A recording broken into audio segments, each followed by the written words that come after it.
Good evening, everyone. Our student speaker serves as a representative of many of the student stories that make up our student body. Each ceremony speaker is chosen by a competitive process.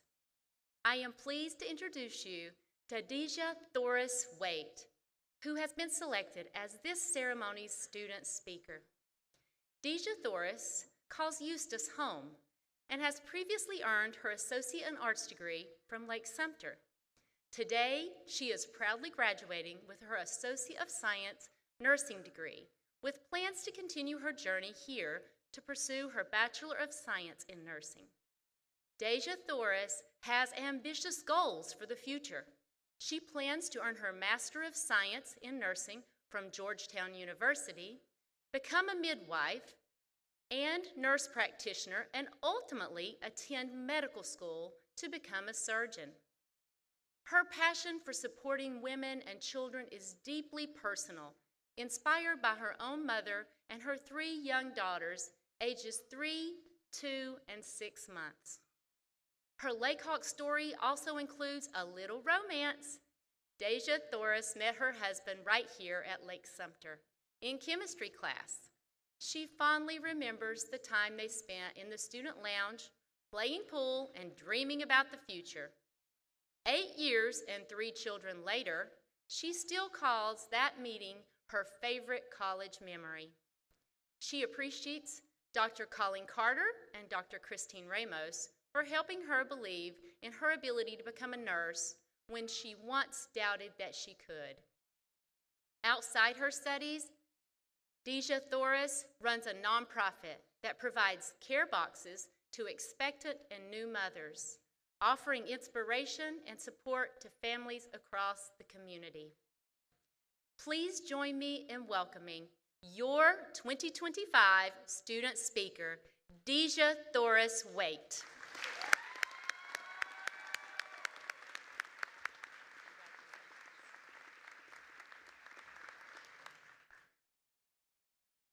Good evening, students. I want to start this with a round of applause for you, because you did it.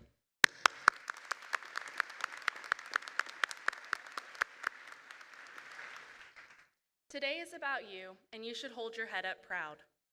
10 years ago, I stood on this stage for my first AA. Now here I stand getting an AS in nursing. Yes, you heard me right. It took me 10 years to figure out what I wanted to do. How many today still aren't sure where they're going to go from here? I started Lake-Sumter for my AA, and I had one teacher who inspired me, Dr. Richards. If you've had the pleasure of sitting in his class, then you know how important sig figs are. Am I right? He made me love science, a subject that I never enjoyed. I was a math person. Trig, geometry, calculus. I did not want anything to do with chemistry, biology, and don't get me started on physics. But there was something about the atmosphere that Dr. Richards created in his class that made me excel. Now, I'm sure all of you had that one teacher who just gave you a different perspective, made you grow in a way that you didn't think was possible. That semester preceding graduation, I was in his college chemistry class when I ran away from an abusive home. I remember coming to class the following day, and I asked him for a copy of the study guide, along with a pen and a paper. Because of his inspiration, I graduated with all my math and science classes. Upon graduation, I enlisted in the United States Air Force for air traffic control. After graduating basic training, I was sent into holdover for medical condition and discharged for beta thalassemia. But when I got back to Florida, I got married in August of 2017. And then I thought I wanted to be a math teacher, so I found myself at UCF completing my bachelor's in mathematics. I then went through the worst part of my life. 2019, I had written a letter to my mother, whom I loved dearly, and I left it at her work.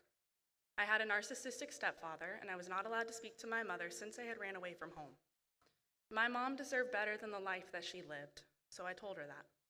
I told her about the abuse I and my siblings endured, and I wanted her to know that I loved her and that I missed her. My mom got my letter. She called me secretly. For a few weeks, we went back and forth, and she decided she wanted to leave my stepdad.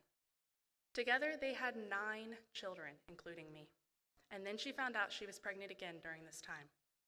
One evening, she left my stepdad with the youngest siblings and came to my house. 1 week later, I received a phone call that changed my life forever. In a whirlwind of emotions, my granny and I found ourselves in Orlando, where my mother was in critical condition. She did not make it. Her oldest stepson had beaten and strangled her.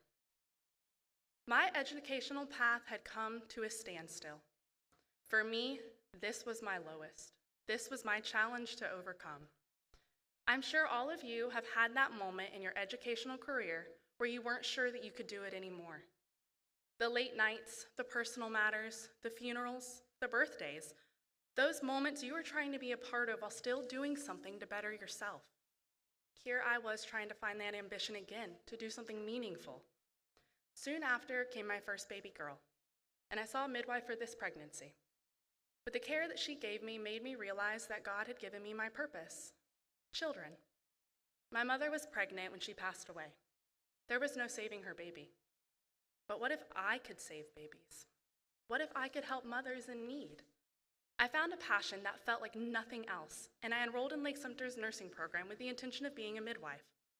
But had it not been for Dr. Richards all those years ago, I would have never thought such a science-heavy field would be for me. But there I was, sitting at Advent Health in the first semester with Dr. Carter and Mrs. Cole. AS was starting all over for me, but I learned you never stop learning. Some of you may have already felt that fire, that burning desire in your heart for what you were meant to do, and you just successfully completed that first step. This time, though, my journey was different. I was 25, I had a 2-year-old and a 6-month-old going into my first semester. I pumped for my breastfed baby on lunch breaks, I got up at night every 3 hours, I worked as a waitress and planned family outings for my husband and toddler. The week-long court case for the murder trial of my mother was scheduled in the middle of my first semester.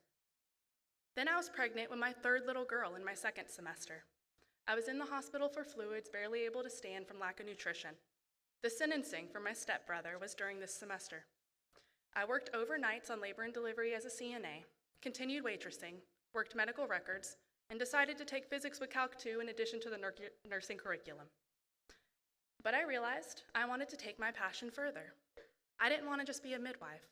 I wanted to be a fetal surgeon. Dr. Carter, Dr. Ramos, Mrs. Cole, instructors in the nursing program, shaping me into who I wanted to be, giving me the courage and the strength to hold on. Without the support of amazing teachers and my husband, I would have never succeeded. Who was that person for you? Many nights I wondered if I had overdone it. I wanted to drop everything. I thought I had reached my mental limit. But I held on, just like every single one of you did, to make it to this moment. Then 3rd semester, I started a state-recognized nonprofit for mothers and babies in need, and I was nearing my due date with my 3rd little baby. She arrived early, being born on a Friday. Monday morning, I had to go in for my 5th exam, and Wednesday for my final. Why? Because we worked so hard to get here. We're not going to let anything stop us from finishing.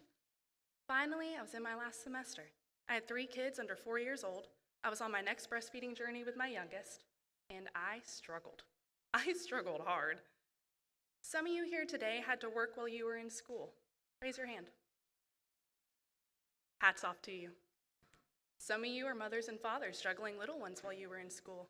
Raise your hand. Hats off to you, because that is no small feat. Some of you sacrificed your social life to do well and to better your future. Raise your hand.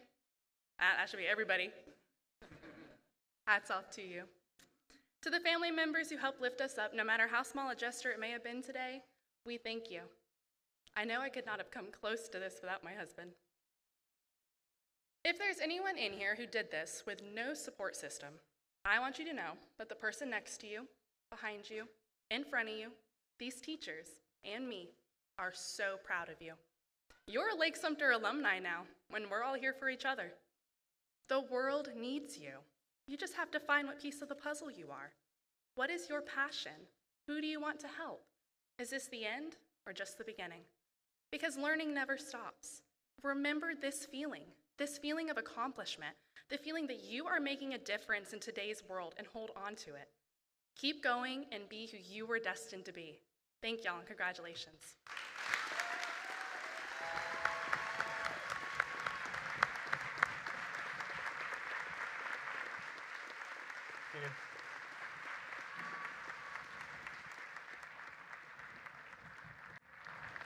Dejah, thank you so much for sharing your story. It's an amazing story, a lot of passion, a lot of support around, and such an encouraging message to each and every one of you, so appreciate you.